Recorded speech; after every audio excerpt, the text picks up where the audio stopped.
तो प्यारे विद्यार्थियों, सबसे पहले हम बहुविकल्पी प्रश्नों को देख लेते हैं जो कि आप सभी के लिए बहुत ही ज़्यादा जरूरी है।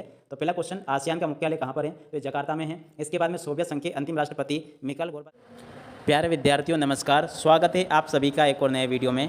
प्यारे विद्यार्थियों, आज हम यहाँ से देखने वाले हैं रुक जाना नहीं परीक्षा जून 2023 कक्षा 12 के लिए राजनीति शास्त्र विषय के अति महत्वपूर्ण प्रश्न और उनके उत्तर। तो प्यारे विद्यार्थियों, आप सभी लोग इस वीडियो को बिल्कुल अंतिम समय तक जरूर देखें, क्योंकि मैं आज यहाँ से आपको पूरा का पूरा क्वेश्चन पेपर हल सहित बताने वाला हूँ। तो चलिएगा अब आगे बढ़ते हैं, समझते हैं कि रुक जाना नहीं परीक्षा कक्षा 12 का आपका राजनीति शास्त्र विषय का पूरा क्वेश्चन पेपर किस प्रकार का परीक्षा में आपसे पूछा जाएगा और इसका सोल्यूशन आपको कैसे पूरा कंप्लीट कर लेना चाहिए। देख सकते हो टोटली जो क्वेश्चन आपके परीक्षा में पूछे जाएंगे ये बिल्कुल इसी प्रकार के होंगे जैसा कि आज मैं यहाँ से आपको बता रहा हूँ। तो यहाँ से आप लोग देख सकते हो रुक जाना नहीं परीक्षा जून 2023 की जो है कक्षा 12 का जो आपका राजनीति विज्ञान का पेपर होगा, उसके लिए आज मैं यहाँ से आपको मोस्ट आईएमपी प्रश्न और उन सभी के उत्तर बताने वाला हूँ। तो चलिएगा अब आगे बढ़ते हैं, समझते हैं कि कौन कौन से क्वेश्चन ऐसे हैं जो कि आपसे राजनीति विज्ञान में पूछे जाएंगे। तो चलिए अब आगे बढ़ते हैं, समझते हैं सभी महत्वपूर्ण प्रश्न और उन प्रश्नों के उत्तरों को। तो देखिएगा प्यारे विद्यार्थियों, सबसे पहले हम बहुविकल्पी प्रश्नों को देख लेते हैं जो कि आप सभी के लिए बहुत ही ज़्यादा जरूरी है। तो पहला क्वेश्चन, आसियान का मुख्यालय कहाँ पर है? तो जकार्ता में है। इसके बाद में सोवियत संघ के अंतिम राष्ट्रपति मिकाइल गोर्बाचेव का कार्यकाल क्या था? तो देखिएगा यहाँ से आपको इसके उत्तर को बताना होगा, ये इसका कार्यकाल था। इसके बाद में WHO की स्थापना हुई थी, कब हुई थी? 7 अप्रैल 1948 को। अब इसके बाद में अगला सवाल देखते हैं, विश्व के कितने देशों में CWC संधि पर हस्ताक्षर किए? तो ये 193 देश थे। उसके बाद में ग्रीन हाउस गैस संबंधित है, तो वैश्विक तापमान वृद्धि से ये संबंधित है। उसके बाद में अगला क्वेश्चन देखते हैं, राज्य पुनर्गठन अधिनियम पारित किया गया, कब पारित किया गया? 1956 में। अब इसके बाद में हम आगे बढ़ लेते हैं, यहाँ से हम देखते हैं रिक्त स्थान पूर्ति। तो रिक्त स्थानों में पहला रिक्त स्थान देखते हैं, 1967 में आसियान की स्थापना कब हुई थी, कहाँ पर हुई थी? बैंकॉक में। उसके बाद में संयुक्त राष्ट्र संघ के पहले महासचिव कौन थे? ट्रिगवेली। और उसके बाद में अगला क्वेश्चन, प्रथम विश्व युद्ध 28 जुलाई 1914 से और कब तक चला था? ये 11 नवंबर 1918 तक चला था ये। इसके बाद में लिमिट्स टू डॉकेट पुस्तक किसकी थी? क्लब ऑफ रोम ने लिखी थी। उसके बाद में भारत में नई आर्थिक नीति कब अपनाई गई? 1991 में। उसके बाद में अगला क्वेश्चन देखते हैं, स्वतंत्रता के बाद देश में छठे प्रधानमंत्री कौन थे? चौधरी चरण सिंह। उसके बाद में नीति आयोग का अध्यक्ष भारत का कौन होता है? प्रधानमंत्री होता है। इसके बाद में अब आगे बढ़ते हैं, तो यहाँ से आप लोग जोड़ी को देख लें, CTBT की स्थापना 24 सितंबर 1996 को हुई थी। WTO का मुख्यालय जिनेवा में है। द्रौपदी मुर्मू कौन है? भारत के राष्ट्रपति। जयप्रकाश नारायण, इनका जोड़ी का मिलान आपको इससे करना होगा, जयप्रकाश नारायण का संपूर्ण क्रांति से होगा। सिक्किम भारत का राज्य बना 22वां। और कांग्रेस पार्टी के प्रथम अध्यक्ष व्योमेश चंद्र बनर्जी। इस प्रकार से आप लोग इसको देख लें। इसके बाद में एक शब्द या एक वाक्य में उत्तर को देखते हैं, सोवियत संघ में कुल कितने गणराज्य थे? तो 15 गणराज्य थे। ताशकंद समझौता कब हुआ? 10 जनवरी 1966 को। इसके बाद में अगला क्वेश्चन यहाँ से देख लें, ग्लोबल वार्मिंग क्या है? क्या लिखा है? वायुमंडल में ग्रीन हाउस गैसों मीथेन, कार्बन डाइऑक्साइड, क्लोरोफ्लोरोकार्बन के बढ़ने के कारण पृथ्वी के औसत तापमान में जो वृद्धि होती है इसे ग्रीन हाउस प्रभाव कहते हैं। और इसके बाद में इस प्रकार के इन प्रश्नों को देख लेंगे आप लोग। प्रथम पंचवर्षीय योजना के योजनाकार पंडित जवाहरलाल नेहरू थे। इसके बाद में आगे बढ़ते हैं, क्या लिखा है? राष्ट्रपति की आपातकालीन शक्तियाँ अनुच्छेद 352, 356 और 366 में दी गई है। जयललिता कौन है? तमिलनाडु की मुख्यमंत्री थी। उसके बाद में हम आगे बढ़ते हैं, तो यहाँ से आप लोग सत्य असत्य को देख लेंगे। यूरोपीय संघ के संसद 785 सदस्य, तो ये असत्य है।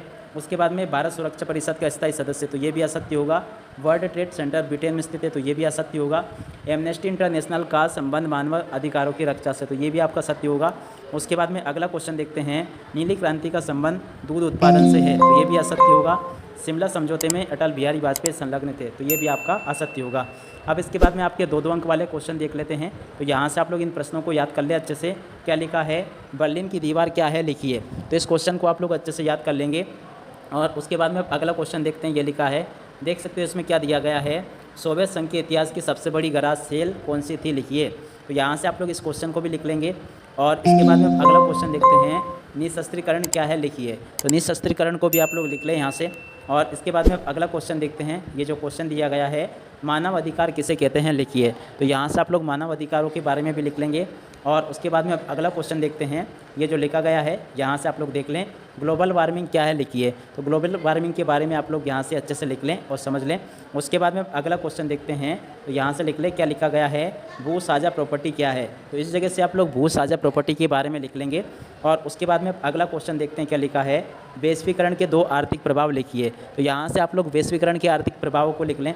और इसके बाद में हम आगे बढ़ते हैं, तो ये क्वेश्चन दिया गया है, आर्थिक उदारीकरण क्या है। तो यहाँ से आप लोग इसको लिख लें कि आर्थिक उदारीकरण किसे कहते हैं। इस जगह से आप लोग इसको लिख लीजिएगा। उसके बाद में अगला क्वेश्चन, नियोजन का अर्थ व परिभाषा लिखिए। तो यहाँ से प्यारे विद्यार्थियों आप लोग नियोजन का अर्थ और परिभाषा को लिख लेंगे। उसके बाद में अगला क्वेश्चन ये लिखा है, बॉम्बे योजना क्या है लिखिए। तो यहाँ से आप लोग बॉम्बे योजना के बारे में लिख लें पूरा। और इसके बाद में अगला क्वेश्चन यहाँ से देख लें, विदेश नीति क्या है। प्रश्न नंबर 11 में आपसे क्वेश्चन पूछा जाएगा प्यारे विद्यार्थियों, विदेश नीति किसे कहते हैं। तो आप सभी लोग यहाँ से इसको अच्छे से देख लें और लिख लेंगे। क्या लिखा है, किसी देश की विदेश नीति, जिसे विदेशी संबंधों की नीति भी कहा जाता है, अपने राष्ट्रीय हितों की रक्षा करने के लिए और अंतर्राष्ट्रीय संबंधों के वातावरण में लक्ष्यों को प्राप्त करने के लिए राज्य द्वारा चुनी गई सरकार स्वायत्तकारी निर्णय का समूह होती है। उसके बाद में अगला क्वेश्चन यहाँ से देख लेंगे, शांतिपूर्ण से अस्तित्व क्या है लिखिए। तो इस जगह से आप लोग शांतिपूर्ण से अस्तित्व के बारे में लिख लेंगे पूरा टोटली। इस प्रकार के क्वेश्चन आपसे पूछे जाएंगे। और इसके बाद में अगला क्वेश्चन ये लिखा है, देख सकते हो, सिंडिकेट से क्या तात्पर्य है। तो सिंडिकेट क्या होती है, सिंडिकेट से क्या तात्पर्य है, इस जगह से आप लोग इसको लिख लेंगे। और उसके बाद में अगला क्वेश्चन देखते हैं, ये जो क्वेश्चन दिया गया है, गैर कांग्रेसवाद किस सिद्धांत पर टिका है लिखिए। तो यहाँ से आप लोग इसको भी लिख लें कि गैर कांग्रेसवाद क्या होता है और ये किस सिद्धांत पर टिका हुआ है। इसके बाद में हम आगे बढ़ते हैं, तो यहाँ से देख लें, ये जो क्वेश्चन दिया गया है, प्रेस सेंसरशिप क्या है। तो इस जगह से आप लोग इसको लिख लेंगे कि प्रेस सेंसरशिप क्या होती है। उसके बाद में अगला क्वेश्चन देखते हैं, ये जो लिखा गया है, 42वां संविधान संशोधन क्या है। तो इस जगह से आप लोग 42वें संविधान संशोधन के बारे में लिख लें अच्छे से। उसके बाद में अगला क्वेश्चन ये लिखा है, स्वायत्तता क्या है। तो इस जगह से आप लोग लिख लेंगे इसको भी। उसके बाद में अगला क्वेश्चन ये लिखा है, राष्ट्रवाद क्या है। तो राष्ट्रवाद के बारे में लिख लेंगे, प्रश्न नंबर 14 में ये आपसे पूछा जाएगा पूरा। और उसके बाद में अगला क्वेश्चन ये लिखा है, गठबंधन सरकार क्या है। तो यहाँ से आप लोग गठबंधन सरकारों के बारे में लिख लें। और उसके बाद में अगला क्वेश्चन ये लिखा है, देख सकते हो, सत्ता का विकेंद्रीकरण क्या है। वेरी मोस्ट टाइम की क्वेश्चन है प्यारे विद्यार्थियों आप सभी के लिए। तो यहाँ से आप लोग इसको लिख लें। और उसके बाद में अगला क्वेश्चन ये लिखा है, देख सकते हो, सोवियत प्रणाली के कोई 4 विशेषता लिखिए। तो सोवियत प्रणाली की विशेषताओं को आप लोग यहाँ से लिख लें। और इसके बाद में हम आगे बढ़ते हैं, तो ये वाला क्वेश्चन देख लें, सोवियत अर्थव्यवस्था एक अमेरिकी अर्थव्यवस्था में कोई 3 अंतर लिखिए। तो यहाँ से भी आप लोग इसको देख लेंगे और पूरा समझ लें। और इसके बाद में अब आगे बढ़ते हैं, तो ये वाला क्वेश्चन देख लें आप लोग, क्या लिखा है, आसियान संगठन के प्रमुख उद्देश्यों को लिखिए। तो यहाँ से आप लोग आसियान जो संगठन है उसके उद्देश्य क्या क्या है, इनको आप लोग यहाँ से लिख लीजिएगा। और उसके बाद में एक ये वाला क्वेश्चन, यूरोपीय यूनियन के प्रमुख उद्देश्यों को लिखिए। तो यूरोपीय यूनियन के उद्देश्यों को लिख लें यहाँ से आप लोग पूरे के पूरे जो यहाँ पर बताए गए हैं आप सभी को। और इसके अलावा आगे बढ़ते हैं, तो ये वाला क्वेश्चन, स्वतंत्रता के बाद भारत की प्रमुख 4 चुनौतियाँ लिखिए। तो इस जगह से आप लोग स्वतंत्रता के बाद भारत के सामने आने वाली 4 चुनौतियों के बारे में लिख लेंगे। और उसके बाद में हम आगे बढ़ते हैं, ये वाला क्वेश्चन देख लें, राज्य पुनर्गठन आयोग को समझाइए। तो इसको भी आप लोग यहाँ से समझा दें। उसके बाद में अगला क्वेश्चन ये लिखा है, चिपको आंदोलन व ताड़ी विरोधी आंदोलन पर संक्षिप्त नोट लिखिए। तो ये भी आपके पेपर में प्यारे विद्यार्थी पूछा जा सकता है। वेरी मोस्ट टाइम की क्वेश्चन है आप सभी के लिए। अगला क्वेश्चन ये, सूचना का अधिकार अधिनियम क्या है लिखिए। तो इसको भी आप लोग याद कर लेंगे अच्छे से।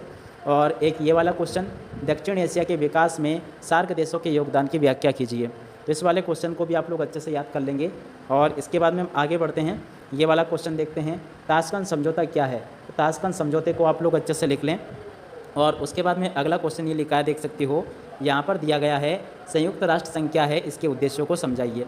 और इसके बाद में आने वाली पीढ़ियों को युद्ध से बचाना, ये सारी की सारी चीज़ें यहाँ पर आपको बताई गई है।